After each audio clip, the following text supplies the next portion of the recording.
Welcome to Practically Political. It's great to have you once again. I'm Dave Spencer. And I'm Carrie Sheffield. Hey, Dave, let's get to it.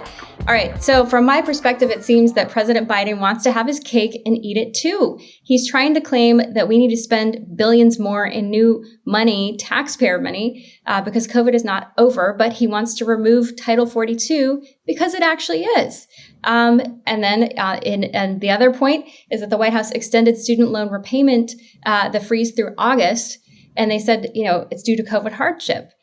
Okay, well then if that's the case, why is he removing this Title 42 illegal immigration Trump initiative that the courts upheld because it says that it's COVID related? We need to restrict illegal immigrants and keep them out of the country during the processes. So it seems that he wants to have his cake and eat it too. Either we're in the middle of a pandemic or we're not. Are we ever going to get a straight answer? Well, that sounds a little bit more like a statement than a question, but I think what we have to do is put it into three buckets, right? There's the COVID spending, and then there's student loans, which obviously is an important issue for Democrats, and then there's immigration, which is an important issue for Republicans. So I think if we view it that way, it would be easier.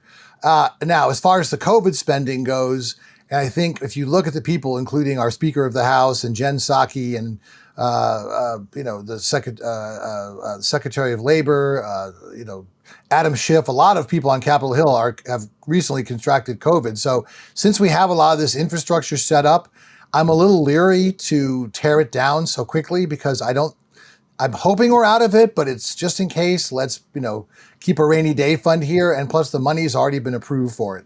So I would say let's go slow on that one. Philosophically, I think, yes, we need better border security. But if you're arguing pragmatically, since COVID is not an issue and cases are way down, you don't have to test people at the border.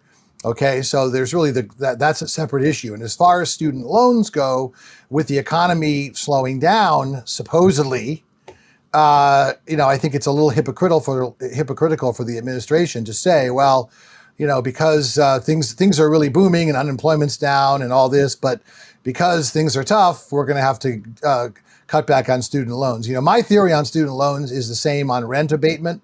I think it was good for a while, but I think the left has pushed this way too far, and they're now using it as an issue to feed their base, just like the right is using immigration as a tool to feed their base. And let me say once again, this is very important. I sound like a broken record, okay?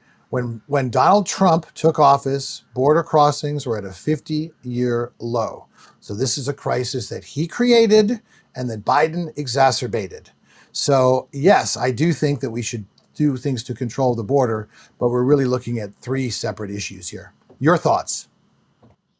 I agree with you about him saying that the economy is doing great. And then on the other hand, trying to say it's doing terrible. We need to defer the payments on the loans. And then on the immigration, I think that the fact is that the fentanyl and overdoses are getting way, way worse under Biden. Trump was able to help reverse that. And so to me, it's not just about COVID public health crisis. It's a biological warfare crisis of fentanyl components coming over from China. So there are a lot of other things at play that Biden is ignoring. And I think that will hurt him in November. That's just me.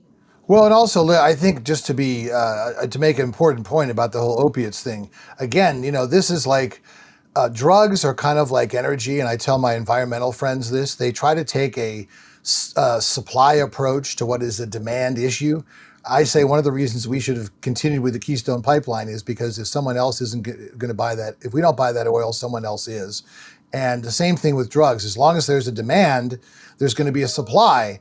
And because of the crackdown on pharmaceutical opiates has been so successful, the cartels and the dealers have shifted to heroin and fentanyl, which is cheaper and easier to get. So that's why the demand has gone up. And I really don't believe that it would make much of a difference as to who's president, because if there's a demand, there's a demand.